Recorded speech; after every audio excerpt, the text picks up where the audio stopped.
prendre ce mal-être en main et me dire: «Qu'est-ce que je peux faire concrètement, là, maintenant, pour aller mieux?» Je restais dans mon lit avec cet esprit agité et je faisais rien de concret qui me permettait de changer.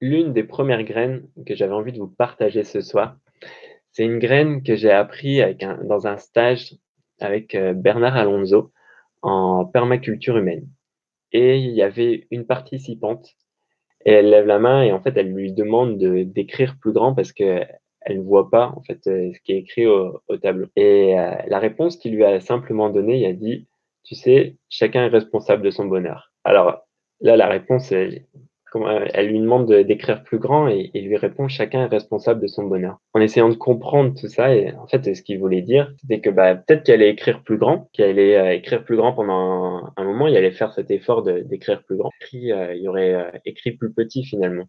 Il aurait repris ses habitudes. Elle, si elle est vraiment responsable de son bonheur et qu'elle est pas son bonheur n'est pas dépendant des autres, et bah, en fait, elle aurait tout simplement changé de place pour venir, plus devant pour, mieux s'installer. Et cette petite phrase, elle a vachement impacté ma vie sur, différents plans. Ça a joué beaucoup dans les relations qu'il y a avec les autres parce que souvent on a tendance, quand on n'est pas bien, quand la situation ne nous convient pas, quand on se sent pas heureux, épanoui dans une période ou dans un moment de notre vie, le problème, on va souvent le reporter sur les autres. Là, l'idée, c'est de se responsabiliser dans son propre bonheur et que quand on va pas bien, eh ben, on agisse. Moi, je le retiens comme cette phrase-là. Si la situation ne me convient pas, alors je fais quelque chose pour la changer. Donc j'agis. Très concrètement, si je me réveille un matin, je suis pas en énergie, voilà, je me réveille, j'ai eu une nuit un peu difficile ou des pensées qui sont passées qui, au moment où je me réveille, je suis agité. J'ai le choix. Il y a plein de moments dans ma vie où, je suis resté avec ça et j'ai mal commencé ma journée et puis ça a influencé, voilà, ma matinée, mes premières interactions avec les autres. Ou alors je fais le choix de prendre ce mal-être en main et me dire: «Qu'est-ce que je peux faire concrètement, là, maintenant, pour aller mieux?» Donc l'une des choses, si vous êtes là, c'est de méditer, mais ça peut être aussi, aller marcher dehors. C'est quelque chose que j'adore faire, c'est je me réveille le matin et je vais marcher. J'ai la chance d'avoir un parc juste à côté et donc d'aller marcher dans le parc. Pour la petite anecdote, ça m'arrive même en pleine nuit. C'est-à-dire, je me réveille la nuit, je sens que je suis agité. L'envie la plus profonde que j'ai, c'est pas ni méditer, ni, bouger, ni lire, c'est d'aller marcher dans la nature. Donc pour d'autres, ça peut être lire, ça peut être, faire un peu de sport, méditer. Mais ce qui arrive souvent et ce qui m'arrivait moi souvent, donc peut-être que ça vous arrive vous aussi, je restais dans mon lit avec cet esprit agité et je faisais rien de concret qui me permettait de changer. Donc voilà, ça c'est la première petite phrase, être responsable de son bonheur. C'est la même chose dans les relations avec les gens. Si, on vit un moment, une période difficile dans une relation avec quelqu'un et des fois il faut aller déposer ses sentiments, c'est-à-dire d'aller exprimer ses sentiments face à quelqu'un parce qu'il y a la situation qui va pas, il y a quelque chose qui nous dérange dans la situation avec la personne, il y a un petit quelque chose qui nous agace chez elle, mais on n'ose pas forcément le dire. Et ben, en fait, on est responsable de la situation tant que on ne dit pas les choses. Et donc, être responsable de son bonheur, c'est ça, c'est de se dire: «OK, bah, moi, je vais dire les choses en parlant de moi», toujours en parlant de soi, d'aller dire les choses telles qu'ils sont, avec notre vulnérabilité, avec ce que l'on en comprend, mais notre responsabilité, c'est d'aller l'exprimer. Si on ne va pas l'exprimer et qu'on reste avec ça, sur notre cœur et que on laisse en fait la situation un peu pourrir. En fait, on est aussi responsable de la situation, même si on a l'impression que c'est l'autre qui fait quelque chose qui est, pas bien pour la relation, en fait.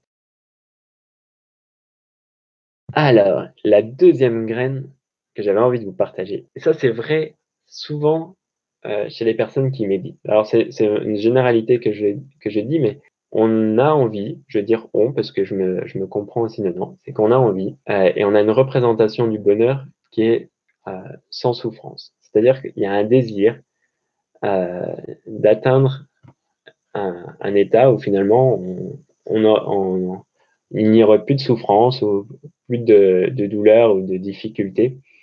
Un désir que d'être toujours voilà, calme, serein, léger, détendu, sans tension.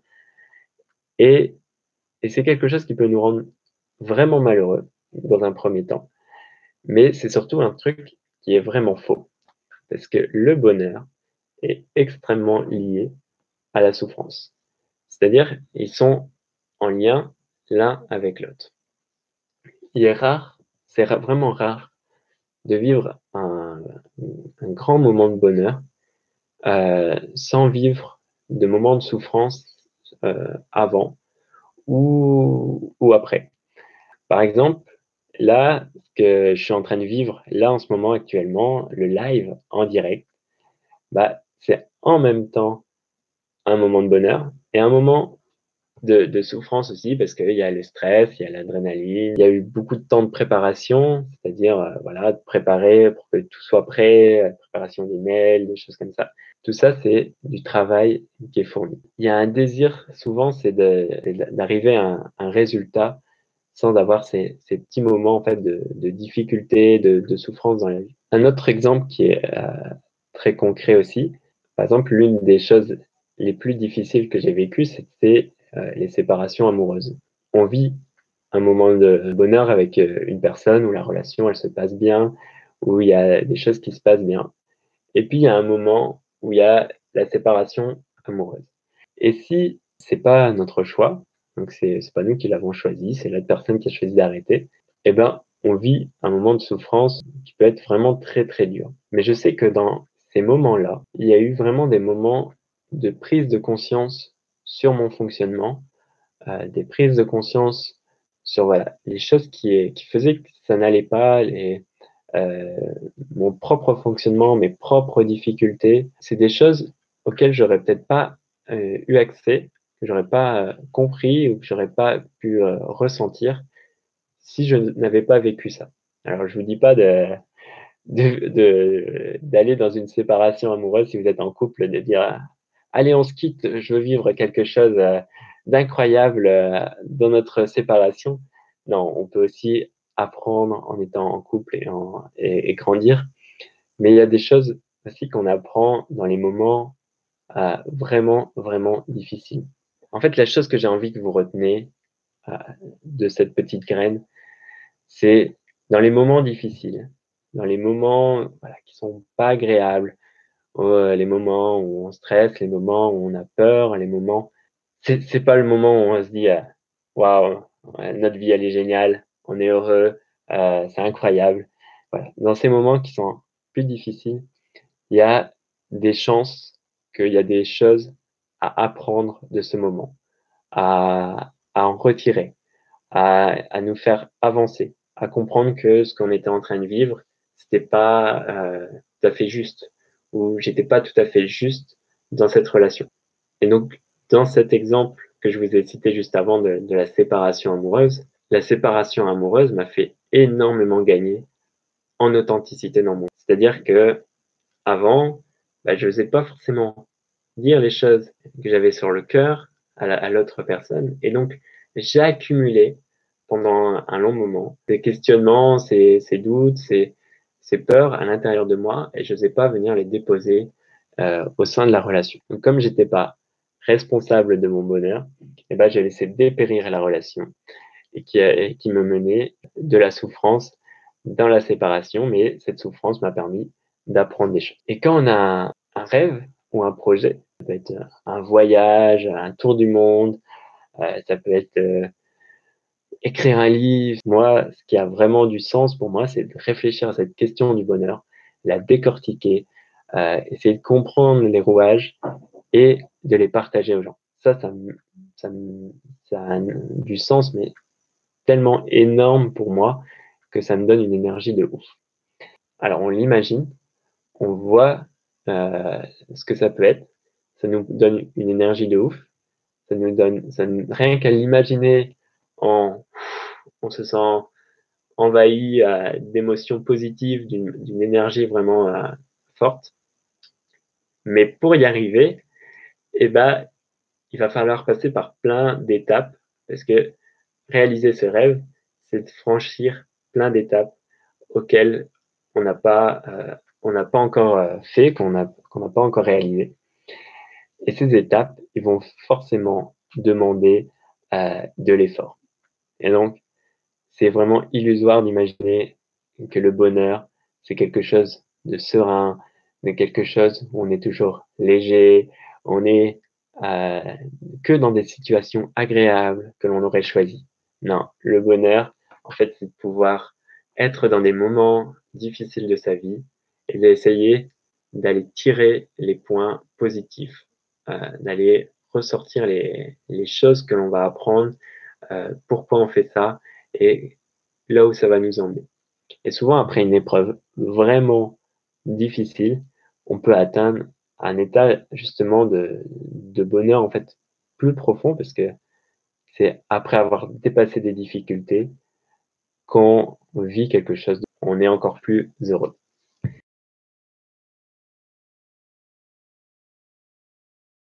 Les scientifiques découvrent que la méditation apporte des bienfaits sur le corps. Voilà, on sait que la méditation agit sur le système immunitaire. Bon, on le sait, ça calme aussi nos pensées, ça aide dans le ressenti de la douleur quand on pratique régulièrement de la méditation. Notre rapport à la douleur, justement, est différent.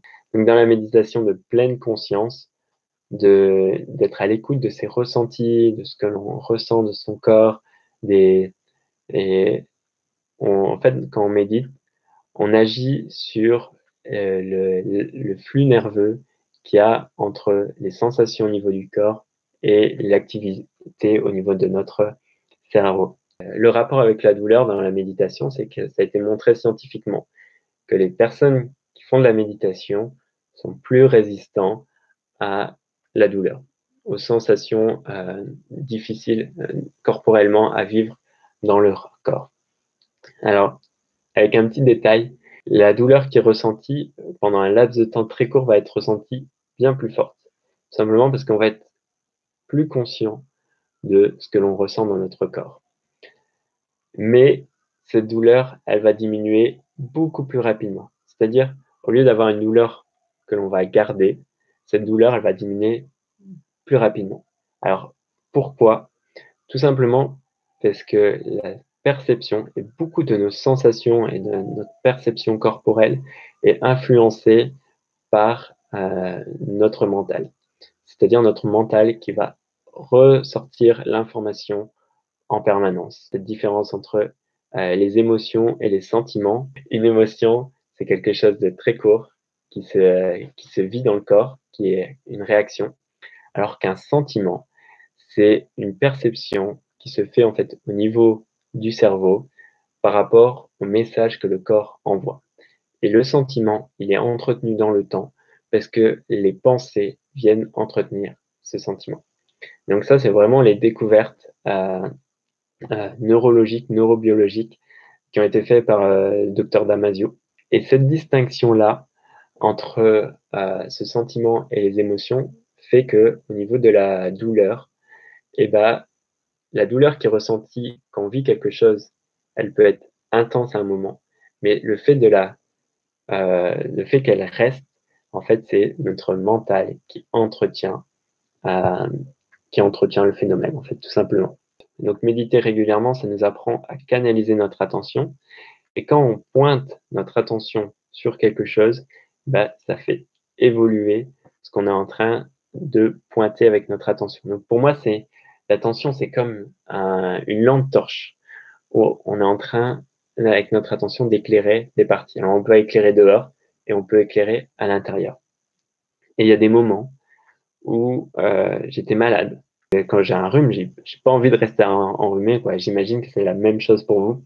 Vous connaissez peut-être ce dicton, c'était mes profs de pharmacologie qui me disaient ça en psychomath. Alors, un rhume qui était soigné dure une semaine et un rhume pas soigné dure 7 jours. Moi, ça me faisait beaucoup rire et la prof aussi d'ailleurs qui nous disait ça alors qu'elle était pharmacienne, pour la petite anecdote. Avec mon attention, j'allais visualiser partout dans mon nez, les sensations. J'essayais vraiment d'être présent à chaque sensation, c'est bouché, c'est ça est-ce que ça prenait du volume? Est-ce que c'était serré? Est-ce que, c'était désagréable? Est-ce qu'il y avait des endroits qui devenaient agréables? Et je sentais les choses bouger dans mon nez. Donc c'est vraiment très concret. Je sentais des espaces, en fait, s'ouvrir dans mon nez, là où c'était bouché, où c'était serré. Alors ça marche pas, à 100 à chaque fois, mais en une journée et bah, j'avais mon nez qui était soulagé, qui me permettait de respirer. Une citation qui est assez célèbre, que vous connaissez sûrement. C'est: «Tout ce sur quoi je porte mon attention, en fait, évolue, change, se transforme». Donc c'est pas exactement ça la citation, mais moi j'aime la formuler de cette manière et je constate, en tout cas dans mon chemin de vie, que c'est comme ça. Vraiment une belle soirée, j'ai vraiment passé un bon moment avec vous. Je pense que ça s'est senti, la joie elle était là et je serai heureux de vous revoir bientôt. Allez, ciao à tous!